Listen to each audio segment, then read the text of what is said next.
नमस्कार। हम जैसा कि मेरे पहले वीडियो में मैंने बताया था कि एक बहुत ही ज़बरदस्त, बहुत ही यूनिक बिहार के विकास के लिए एक मैं बात रखना चाह रहा हूं, जो कि ऑलरेडी हमारे दोस्त, हमारे मित्र NRI रितेश मिश्रा जी का मुहिम छिड़ा हुआ है। बिहार के विकास में ये अहम और बिहार के फ्यूचर, युवाओं का फ्यूचर इससे जुड़ा हुआ है।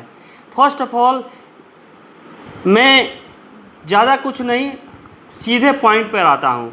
पॉइंट मेरा ये है कि बिहार की जनसंख्या करीब 12 करोड़ की जनसंख्या है, और इसमें मैं पिछले वीडियो में भी बताया था कि बेरोजगारी ये सारी चीज़ें हैं, लेकिन 12 करोड़ की जनसंख्या में मात्र एक इंटरनेशनल एयरपोर्ट है, एक इंटरनेशनल एयरपोर्ट। जबकि कंपेयर मैं कर रहा हूँ केरल से, केरल में मात्र 3.5 करोड़ की जनसंख्या है, वहाँ पर 5 इंटरनेशनल एयरपोर्ट हैं।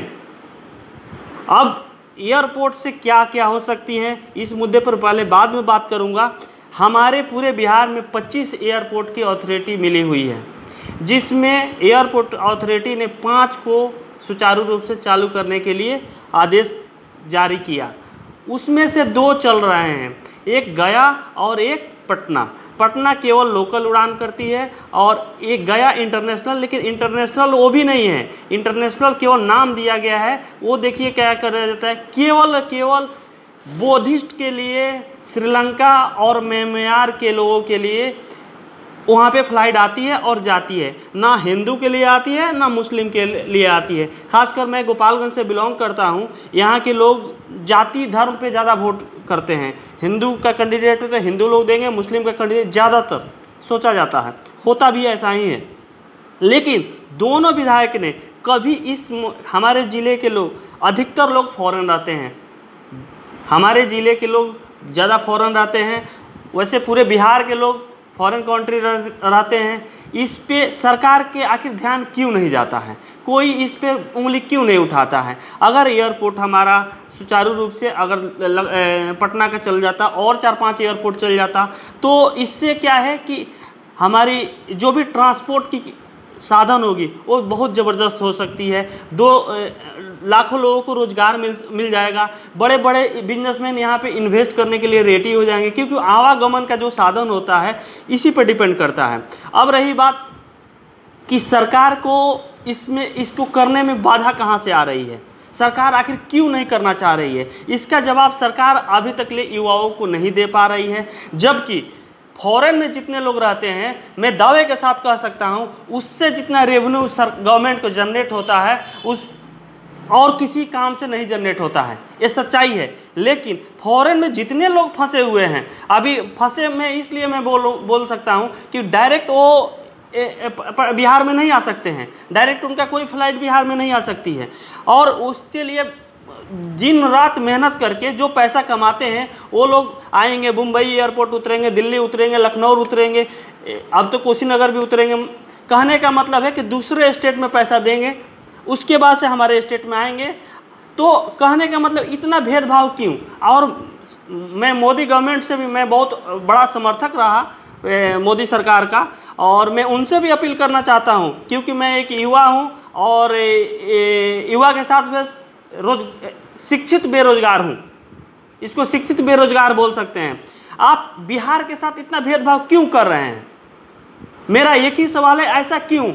3.5 करोड़ वाली जनसंख्या में आप 5-5 इंटरनेशनल एयरपोर्ट दे दिए, लेकिन बिहार में 12 करोड़ की संख्या है, आपने एक इंटरनेशनल एयरपोर्ट नहीं दे पाए, ऐसा क्यों?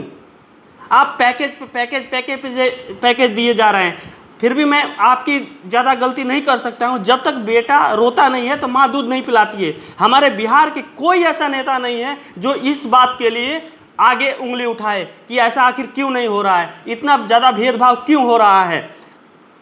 आपको मैं थोड़ा सा एग्जाम्पल दे, आज के डेट में हमारे जैसा एक भी लीडर इस बात के लिए अगर उंगली उठाए, अन्न त्याग दें, तो 100 नहीं 15 दिन के अंदर ये सारी चीज़ें हो सकती है, गवर्नमेंट अगर चाहे तो। फॉर एग्जाम्पल मैं दिखाना चाहूँगा आपको, मैं बताना चाहूँगा कि आप लोगों को पता होगा लोकसभा स्पीकर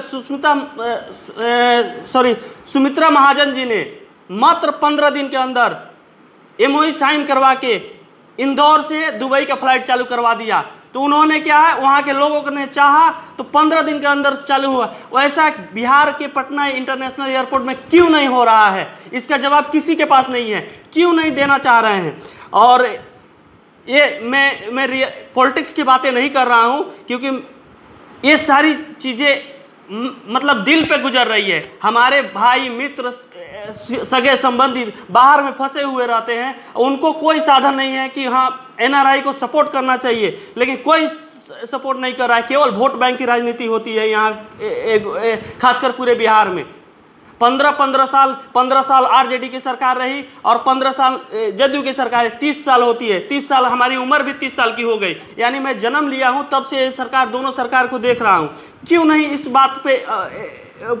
बात को पॉइंट आउट किया जाता है? मैं कोई नेता नहीं हूं कि हर बात को मैं क्या बोलता हूं कि मतलब सजा के मैं बोल सकूं, लेकिन एक दर्द है, और ये मेरा दर्द नहीं है, पूरे बिहार का दर्द है। और इसके लिए पूरे बिहार के युवा जग चुके हैं। और गवर्नमेंट को मैं खासकर रिक्वेस्ट करना चाह रहा हूं, मुख्यमंत्री जी से रिक्वेस्ट कर रहा हूं, नरेंद्र मोदी जी से रिक्वेस्ट कर रहा हूं, और जितने भी लीडर हैं कि युवाओं को मजबूर मत करिए कि कोई गलत कदम उठाए। क्योंकि आपकी गलती से युवाओं की जिंदगी बर्बाद हो रही है। मैं पहले भी बता चुका हूं कि पढ़ लिख के ही कोई कुछ बनना चाहता है, लेकिन आप खुद बताइए एक पढ़ा लिखा व्यक्ति क्या कर सकता है? मैं एक इंजीनियर हूं, मैं क्या करूं? आप बताइए मैं क्या करूं? है आपके पास जवाब? नहीं है। अगर मैं फॉरेन जाऊंगा तो फिर हमको 2 स्टेट 3 स्टेट के जाके धक्के खाने पड़ते हैं। मैं तो अभी और चीज़ें मैं बताना चाहूँ तो बहुत बड़ा वीडियो हो जाएगा, नेक्स्ट वीडियो में बात करूँगा। लेकिन मैं छोटा सा उदाहरण देना चाहता हूँ। केरल में हो सकता है तो बिहार में क्यों नहीं? भोपाल में हो सकता है तो बिहार में क्यों नहीं? उत्तर प्रदेश में हो सकता है तो बिहार में क्यों नहीं? या तो संसाधन की कमी है। मैं फिर बोलना चाहता हूँ, जब तक बच्चा रोता नहीं है तब तक माँ दूध नहीं पिलाती है। उसी तरह बिहार के कोई लीडर बोलने से नहीं, मतलब जब तक वो खुद नहीं करेगा कुछ तो कैसे होगा? मैं बता रहा हूँ, एक विधायक हो अन्न जन त्याग दे और बैठ जाए 15 दिनों के लिए, देखिए होता है कि नहीं होता है। लेकिन नहीं, ये करना ही नहीं। ये प्रोटोकॉल के, मैंने बहुत से लीडर से बात, ये प्रोटोकॉल के अंदर नहीं आता है। प्रोटोकॉल क्या है हमको समझ में नहीं आता है, लेकिन ये प्रोटोकॉल के अंदर आता ही नहीं है। छोड़िए, लेकिन हम लोगों को मैं इस वीडियो के माध्यम से सरकार को चेताना चाहता हूं कि मूर्ख बनाना छोड़ दीजिए, मूर्ख बनाना छोड़ दीजिए। क्योंकि युवा अब जग चुके हैं। और ये मेरी आवाज़ नहीं है, ये पूरे 12 करोड़ जनता की आवाज़ है।